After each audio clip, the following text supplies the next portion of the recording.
அரசாங்கத்திற்கு ஆதரவளித்த அமைச்சர்களான அரின் பெர்னாண்டோ மற்றும் மதுஷ நாணேக்கார ஆகியோரை கட்சி உறுப்புரிமையிலிருந்து நீக்குவதற்கு ஐக்கிய மக்கள் சக்தி மேற்கொண்ட தீர்மானம் சட்ட ரீதியானது என உயர் நீதிமன்றம் தீர்ப்பளித்துள்ளது.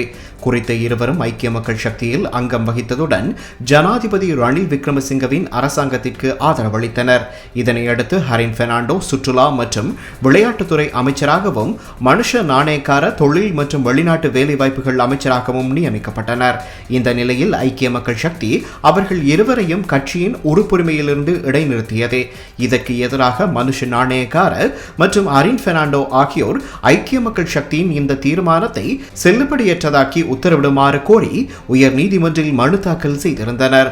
குறித்த மனு இன்றைய தினம் உயர் நீதிமன்றில் 3 அடங்கிய நீதியரசர்கள் குழாம் முன்னிலையில் ஆராயப்பட்ட போது ஐக்கிய மக்கள் சக்தியின் தீர்மானம் சட்ட ரீதியானது என்று தீர்ப்பளிக்கப்பட்டு மனு நிராகரிக்கப்பட்டது. ஜனாதிபதி தேர்தல் அஞ்சல் மூல வாக்களிப்புக்கான விண்ணப்பங்களை சமர்ப்பிப்பதற்கான கால அவகாசம் இன்று நள்ளிரவுடன் நிறைவடைய உள்ளது.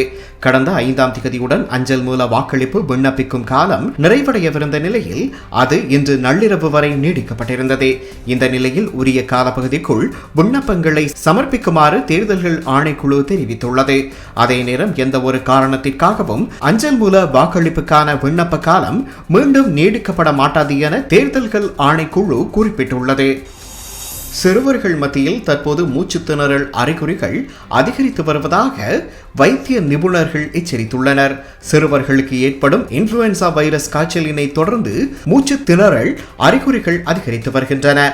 காய்ச்சல் 2 நாட்களுக்கு மேல் நீடிக்குமாயின் உடனே அருகிலுள்ள வைத்தியரை நாடி ஆலோசனைகளை பெற்றுக் கொள்ளுமாறு குறிப்பிடப்பட்டுள்ளது. அத்துடன் சிறுவர்களுக்கு பாதுகாப்பான சூழலை ஏற்படுத்திக் கொடுப்பது பெற்றோரின் கடமை எனவும் வைத்திய நிபுணர்கள் தெரிவித்துள்ளனர்.